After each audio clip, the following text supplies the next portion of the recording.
स्वामी, जैसे आपने स्ट्रेस और एंजाइटी की बात की, तो नॉर्मल लाइफ में तो लोगों को यही पता होता है स्ट्रेस का, एंजाइटी का। जहाँ अगर स्टूडेंट लाइफ की बात करें तो जो डिसीजन मेकिंग है उनकी, तो उसमें उनको प्रॉब्लम्स आती हैं। तो एनेग्राम कैसे सपोर्ट करता है इन चीज़ों में?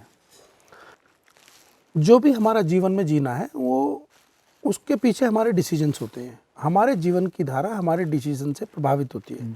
एक तरह से कहें तो हमारा जो डिसीजन है, जिस भी तरह से हम ले रहे हैं, वो हमारी डेस्टिनी को, नियति को बनाते चलते हैं।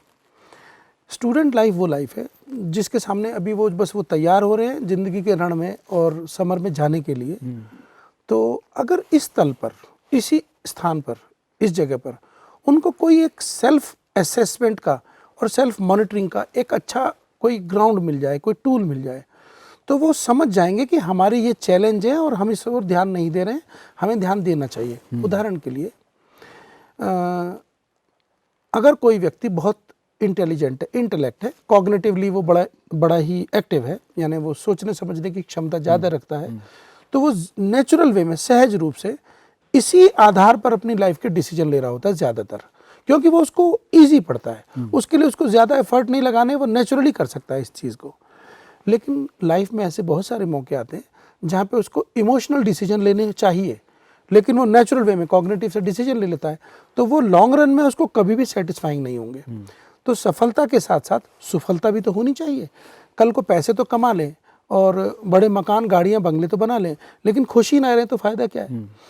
ऐसे ही जहाँ पर बहुत लोग जो ज़्यादा इमोशनली एक्टिव लोग हैं, वो हर डिसीजन इमोशनली ही ले लेते हैं। जो उनको अच्छा लगता है, जो उनको अच्छा फील होता है, वैसे ही डिसीजन लेने लगते हैं। जबकि कई बार बुद्धिमानी से रुक के उस तरह के डिसीजन लेने चाहिए जो देखने में तो कठोर लग रहे होते हैं या देखने में तो अच्छे नहीं लगते हैं, लेकिन समय की और परिस्थितियों की मांग ये है कि भविष्य के लिए वैसे डिसीजन लेने ही चाहिए।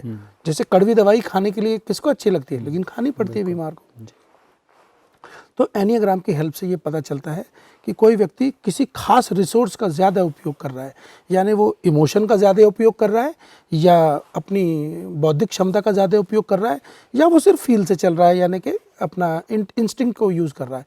तो अगर एक रिसोर्स को वो ज़्यादा एक्सेस कर रहे हैं, ज़्यादा उपयोग कर रहे हैं, तो बाकी दो रिसोर्स अंडर यूज छूट जाएंगे। और लाइफ का विकास है सभी डायमेंशन में। हम बच्चे भी होते हैं, कभी जवान भी होते हैं, फिर बूढ़े भी होते हैं। लाइफ अपने रंग रूप बदलती चली जाती है। कभी हम एक जॉब करते हैं, कभी दूसरी जॉब पकड़ लेते हैं, कभी तीसरी पकड़ते हैं। ऐसे बिजनेस व्यापार में ऊंचा नीचा होता रहता है, परिस्थिति सदा बदलती रहती है। इसलिए हमें भी अपने अंदर की जो भी रिसोर्स हैं उसको सदा बदलने का गुण आना चाहिए। ये तब आता है जब हम तीनों रिसोर्स के लिए ओपन हो जाएं। कैसे ओपन होंगे? हमें पता तो चले कि ये रिसोर्स एग्जिस्ट करते हैं, इस तरह से काम करते हैं, और हमें इनका उपयोग ऐसे करना चाहिए। स्टूडेंट लाइफ तो वो लाइफ है, वो समय है जब अगर वो ये सारी बातें सीख लेता है तो फ्यूचर में बहुत आसान हो जाएगा उसको अपनी नाव को खेना, कठिन परिस्थितियों में भी। लेकिन संयोग से चूँकि ये मेन एजुकेशन का हिस्सा नहीं है, और इसलिए हमारे खास तौर से इंडियन स्टूडेंट को इसके बारे में कम पता है। दूसरा कि स्पिरिचुअल सिस्टम होने के कारण से, शुरू में तो स्पिरिचुअल सिस्टम ही था, ये होने के कारण से इसको थोड़ा दूर समझा जाता है कि भाई ये तो स्पिरिचुअल लोगों की चीज़ है। इस वजह से भी इसका एक्सेप्टेंस कम हो गया है।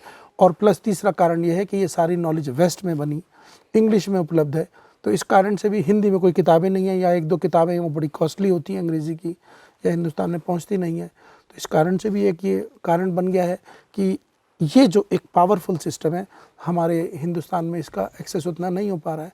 लेकिन स्टूडेंट्स के लिए हम कुछ वर्कशॉप करते हैं, और जो भी यहाँ से करके गया है उसको लाइफ में बड़ी क्लैरिटी आई है, डिसीजन लिए हैं। और बहुत सारे प्रोफेशनल्स ने भी इसके वर्कशॉप किए, तो उनको लगा कि उनको लाइफ में जो भी छोटे छोटे कारण थे, छोटे छोटे, जो कि जटिल समस्याओं को पैदा करते हैं लॉन्ग रन में। कोई भी जटिल से जटिल समस्या हो, कोई भी जटिल से जटिल विचार हो, उसका अंडरलाइंग हमेशा एक सीधा सरल, एक सिंपल, एक लाइन का सेंटेंस होता है, एक लाइन का कारण होता है। वो कारण हमें हाथ में आ जाए, लेकिन वो छुपा होता है, वो मोटिवेशन छुपा हुआ होता है, वो हमें स्पष्ट हो जाए तो हमारी लाइफ के सारे डोर सारे रास्ते खुल जाते हैं। फिर लाइफ आसान हो जाती है। किधर को भी कोई चैलेंज जैसा लगता ही नहीं, फिर खेल जैसा लगने लगता है।